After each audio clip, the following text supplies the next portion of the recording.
राघव चड्ढा की राजनीति का अंत हो चुका है। ना केवल राघव चड्ढा, टोटल जितने 7 सांसद भारतीय जनता पार्टी में गए हैं उन सभी ने सुसाइडल अटेम्प्ट किया है। उनकी राजनीति पूरी तरह समाप्त हो चुकी है। वो दोबारा राज्यसभा तो दूर, जिसने भी भाजपा का साथ दिया, जिसने भी भाजपा को उंगली पकड़ाई, भाजपा ने उसकी उंगली अलग नहीं की पूरी की पूरी बाजू काट डाली। या हम भी ये भूल गए कि वो एक निडर व्यक्ति नहीं थे, कहीं ना कहीं वो एक डरपोक, कायर या कहीं निकम्मा, क्योंकि डरपोक होगा तो कायर भी होगा, कायर होगा तो निकम्मा भी होगा, तो वो डरपोक, कायर और निकम्मे लोगों में उनकी गिनती होती है। तो इसलिए आज की तारीख के अंदर लोगों ने उनका साथ छोड़ना शुरू कर दिया, अनफॉलो कर दिया। राघव चड्ढा की अपनी कोई हैसियत नहीं थी। राघव चड्ढा अपने दम के ऊपर एक राज्यसभा सांसद तो छोड़िए, एक काउंसलर का इलेक्शन अगर लड़ेंगे तो काउंसलर का इलेक्शन भी वो हार जाएंगे। ये वो समय आ चुका है जब आज़ादी की लड़ाई के अंदर देश के क्रांतिकारियों ने आगे बढ़ करके लोहा लिया था अंग्रेजों के साथ में। आज वो समय आ चुका है कि इन मौजूदा नेताओं से लोहा लेना होगा ताकि देश को सही राह पर लाया जा सके। लोकतंत्र की हत्या हुई है। लोकतंत्र की हत्या लगातार पिछले 11-12 साल में हम लगातार देख रहे हैं। लेकिन इसमें सबसे ज़्यादा गंभीर विषय ये है कि आज देश की राजनीति अपने गिरने के एक उच्चतम स्तर को छू रही है। एक नई सीमा बनाती जा रही है, एक नया बॉर्डर बनाती जा रही है कि आप ये मानकर चलिए कि एक चीज़ की अति होती है, अति से भी बड़ी अति। क्योंकि जब आप आज देख रहे हैं उसमें उन सभी सांसदों के बीच में एक सांसद वो भी है जिनके घर में एक हफ्ता पहले ईडी की रेड हुई। तो जो एलिगेशंस भारतीय जनता पार्टी के ऊपर लगते रहे हैं, जो एलिगेशंस अमित शाह जी के ऊपर या नरेंद्र मोदी जी के ऊपर लगते रहे हैं कि ईडी और सीबीआई का दुरुपयोग किया जाता है, और हमें तो आज ऐसा भी लगने लगा है कि जुडिशरी का भी दुरुपयोग किया जा रहा है जिस तरीके से घटनाएं सामने आ रही हैं। लेकिन यहाँ सवाल ये है कि अगर वो लोग अपनी मर्जी से छोड़कर जाते हैं और यहाँ किसी दबाव के अंदर जा रहे हैं, तो दोनों चीज़ों के बीच में कहीं ना कहीं एक डिफरेंस है कि एक तो हो गया कि आपने किसी व्यक्ति का मर्डर कर दिया, एक हो गया सेल्फ डिफेंस में आपने मर्डर कर दिया। तो दोनों चीज़ें बिल्कुल अलग हो जाती हैं। इसी तरीके से जब इस घटना की हम बात कर रहे हैं तो इस घटना में भी लगभग ऐसा ही है। वो सांसद जो अपनी मर्जी से पार्टी में गए या दबाव के अंदर, भाजपा के दबाव में, ईडी के दबाव में गए। संजय सिंह जी कह रहे हैं जो मैं उपराष्ट्रपति को जो है लेटर लिखूंगा इन तमाम सांसदों के खिलाफ, जी तो कोई प्रावधान है तो इनकी संसद सदस्यता जो है वो रद्द होनी चाहिए। जी बिल्कुल, मैं तो ये कहना चाहता हूँ कि केवल संजय सिंह जी ही क्यों, जब ये लेटर लिखा ही जाना है तो देश की वो जनता, जो देश की जनता राघव चड्ढा जी की शब्दों का सम्मान कर रही थी, जो देश की जनता हरभजन सिंह क्रिकेटर की फैन थी, वो पंजाब की जनता जिनके सिर पे वो लोग चुन करके संसद में पहुंचे, उन सभी लोगों को रोड पर आना चाहिए। उन सभी लोगों को उन सांसदों के घरों का घेराव करना चाहिए कि भाई आप कैसे चले जाएंगे ऐसे उठकर। हमने जो वोट दिया किसको दिया? हमने एक आइडियोलॉजी को दिया, एक विचारधारा को दिया, और आज उस विचारधारा की हत्या करके आप किसी दूसरी पार्टी में चले जाते हैं तो कहीं ना कहीं गलत है। पार्टी की वो विचारधारा रही नहीं जो जनता के प्रति जो है मतलब लगाव हो, जनता के लिए कामकाज करने का तरीका जो है वो बिल्कुल बदल चुकी है। देखिए, अलग अलग साथी जितने मीडिया के भाई बैठे हैं, बहनें हैं, वो सभी अलग अलग राज्य से आते हैं। कभी वो बैठे हों अपने राज्य में जाने के लिए, सपोज बिहार जाने वाली ट्रेन में बैठे हों और वो अमृतसर पहुंच गई हो, तो वो व्यक्ति 100% आपको ये बोलेगा कि इस ट्रेन को तो बिक जाना चाहिए, ये ट्रेन तो अदानी या अंबानी की हो जानी चाहिए कि कम से कम बिहार की ट्रेन बिहार तो पहुंचेगी। लेकिन वो ये भूल जाते हैं कि ये षड्यंत्र के तहत 70 साल में तो वो ट्रेन कभी बिहार से अमृतसर पहुंची नहीं, लेकिन अब क्यों पहुंच गई?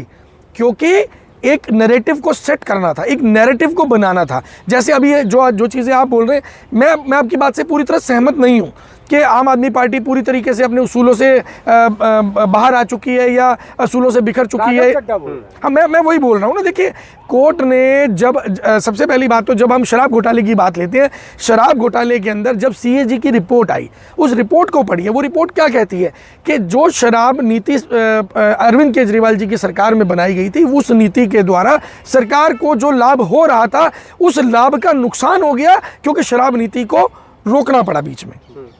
भाजपा के विरोध की वजह से या बाकी पार्टियों के विरोध की वजह से जो रोकना पड़ा, उससे सरकार का रेवेन्यू लॉस हुआ। सबसे पहले सीएजी की रिपोर्ट ने ये बोला। दूसरी बात, जब इसी चीज़ को एंडोर्स करते हुए कोर्ट से जब अरविंद केजरीवाल जी बाइज्जत बरी हो गए, जब उनको जमानत मिली, तब भी भाजपा ने बोला था कि नहीं अभी तो केवल जमानत मिली है। अब जब बाइज्जत बरी हो गए हैं तो आज भी यही चीज़ कह रहे हैं कि नहीं अभी तो हम इसको आगे लेकर जाएंगे। इस बात का जो है राघव चड्ढा का पार्टी छोड़ने का क्या मतलब है? वो तो लगातार यही कह रहे हैं ना, जो भाई पार्टी गलत दिशा में जा रही है, पार्टी में मैं मतलब मेरे जैसा सही इंसान नहीं रह सकता है। राघव चड्ढा को एक सीए क्या होता है? कुछ भी नहीं होता। एक सीए से उठा करके उनको एमएलए बना करके उनको एक दिल्ली जल बोर्ड का चेयरमैन बनाना, जल बोर्ड का चेयरमैन समझ रहे हैं आप? पूरी दिल्ली के जल बोर्ड का चेयरमैन किसी राज्य के अंदर सुपर पावर पे बिठा देना, उस लेवल पे उसको बिठाया गया उस व्यक्ति को। तो उसके 15 साल दिए ना राघव चड्ढा ने, तब बिठाया। मैडम 15 साल आप दे दीजिए, आपको क्यों नहीं बिठाया जा रहा? राघव चड्ढा तो ये कह रहे मैंने युवा अवस्था दे दी पूरी। देखिए मतलब वो अब ये स्वीकार कर रहे हैं कि अब वो जो है वो भाजपा में जाने के लायक हो चुके हैं, कि जहाँ पर उनको जिस भाजपा को वो गाली दे रहे थे, गुंडों की पार्टी बता रहे थे, रेपिस्टों की पार्टी बता रहे थे, अपहरण करने वाले लोगों की पार्टी बता रहे थे, आज जब राघव चड्ढा वो उस पार्टी को जाकर के उसका हिस्सा बन रहे हैं तो आज वो पार्टी पाक साफ हो गई।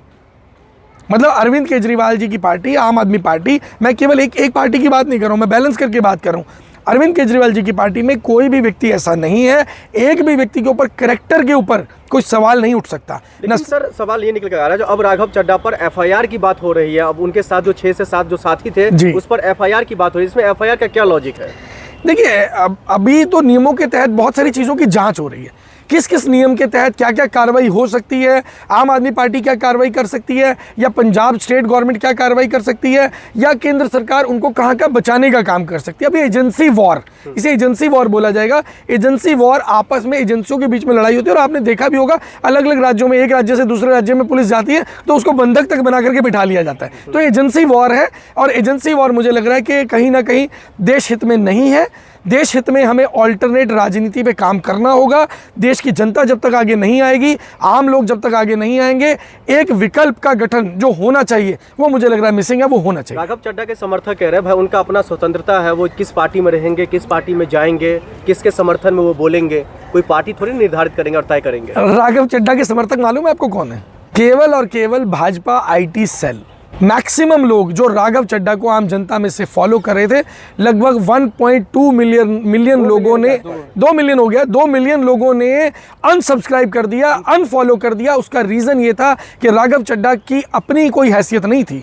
राघव चड्ढा अपने दम के ऊपर एक राज्यसभा सांसद तो छोड़िए, एक काउंसलर का इलेक्शन अगर लड़ेंगे तो काउंसलर का इलेक्शन भी वो हार जाएंगे। बेसिकली उनकी लोकप्रियता क्या थी? वो लोग जो देश में एक नए विकल्प की तलाश कर रहे थे, वो लोग जो देश में गिरते हुए स्तर को देख रहे हैं राजनीति के, वो लोग जो भ्रष्टाचारी नेताओं को, बलात्कारी नेताओं को, गुंडे नेताओं को, अनपढ़ नेताओं को का राज अपने सिर पे नहीं देखना चाहते, ये वो वैकल्पिक लोग थे जो राघव चड्ढा को फॉलो कर रहे थे कि राघव चड्ढा जो है वो पढ़े लिखे व्यक्ति हैं, चार्टर्ड अकाउंटेंट है। लेकिन वो ये भूल गए, या हम भी ये भूल गए, कि वो एक निडर व्यक्ति नहीं थे। कहीं ना कहीं वो एक डरपोक, कायर, या कहीं निकम्मा, क्योंकि डरपोक होगा तो कायर भी होगा, कायर होगा तो निकम्मा भी होगा, तो वो डरपोक, कायर और निकम्मे लोगों में उनकी गिनती होती है। तो इसलिए आज की तारीख के अंदर लोगों ने उनका साथ छोड़ना शुरू कर दिया, अनफॉलो कर दिया। लोकतंत्र की डकैती कह सकते हैं, लोकतंत्र की हत्या भी कहा जा सकता है। जो स्थिति आज बन रही है, लोकतंत्र की स्थिति आज जितनी खराब होनी थी उससे कई गुना ज़्यादा खराब हो चुकी है। स्थिति बद से बदतर होती जा रही है। विकल्प के ऊपर कोई काम करने के लिए तैयार नहीं है, कोई संगठन विकल्प पे काम करने को तैयार नहीं है। ये वो समय आ चुका है जब आज़ादी की लड़ाई के अंदर देश के क्रांतिकारियों ने आगे बढ़ करके लोहा लिया था अंग्रेज़ों के साथ में। आज वो समय आ चुका है कि जिस वक्त में देश के दोबारा से उन युवाओं को, उन क्रांतिकारियों को आगे आना होगा और कहीं ना कहीं इन मौजूदा नेताओं से लोहा लेना होगा ताकि देश को सही राह पर लाया जा सके। देखिए, मैंडेट का भी अपमान है, और हम तो ये कहेंगे कि एक तरीके से लोकतंत्र की हत्या हुई है। लोकतंत्र की हत्या लगातार पिछले 11-12 साल में हम लगातार देख रहे हैं। हर राज्य में हम देख रहे हैं ऐसे ऐसे लोग जिनको 20 साल 25 साल कोई नहीं हरा सका। नवीन पटनायक को आप एग्जाम्पल ले सकते हैं, आप जेजेपी में दुष्यंत चौटाला का एग्जाम्पल ले सकते हैं, आप महाराष्ट्र का एग्जाम्पल ले सकते हैं। जिसने भी भाजपा का साथ दिया, जिसने भी भाजपा को उंगली पकड़ाई, भाजपा ने उसकी उंगली अलग नहीं की, उसकी पूरी की पूरी बाजू काट डाली। उस बाजू का मतलब कुछ नहीं छोड़ा उन्होंने, चिथड़े उड़ा दिए। राघव चड्ढा बोल रहे हैं मैं भाजपा में भले ही चला गया हूं, लेकिन जो मुद्दे हैं वो मुद्दे इसी तरह मैं उठाते रहूंगा और मेरे पे एक लंबा एक्सपीरियंस है। जैसा काम करते रहा हूँ वैसा करते रहा हूँ। लेकिन भाजपा में जाने के बाद हमने पूर्व में भी कई नेता देखे हैं कि अपनी विचारधारा रख नहीं पाते हैं, वो कहीं ना कहीं साइलेंट हो जा रहे हैं। राघव चड्ढा की राजनीति का अंत हो चुका है। आज जो आप देख रहे हैं ना कि ये तो एक बचा खुचा माल अब आप देख रहे हैं। एक्चुअल में आज आप मेरी स्टेटमेंट रिकॉर्ड करके रख लीजिए, भविष्य में आने वाले समय में आपको मेरी स्टेटमेंट की ज़रूरत पड़ेगी। कि ना केवल राघव चड्ढा, टोटल जितने 7 सांसद भारतीय जनता पार्टी में गए हैं उन सभी ने सुसाइडल अटेम्प्ट किया है। उनकी राजनीति पूरी तरह समाप्त हो चुकी है। वो दोबारा राज्यसभा तो दूर, किसी स्तर पर होने की बात कर रहे हैं, लेकिन वो तो कह रहे हैं मैं पंजाब का मुख्यमंत्री बनने जा रहा हूँ। अभी शायद मुझे लगता है कि पंजाब की आइडियोलॉजी को वो जानते ही नहीं है। वो पंजाब में मुख्यमंत्री बनने की बात करें, मैं आपको बता देता हूं कि अगर भगवंत मान को सीएम डिक्लेयर नहीं किया गया होता तो आम आदमी पार्टी की सरकार जो है उस वक्त में बन नहीं पाई होती। क्योंकि पंजाब में वो लोग बहुत अच्छे से जानते हैं कि पंजाब को समझने के लिए पंजाब का व्यक्ति होना बहुत ज़रूरी है।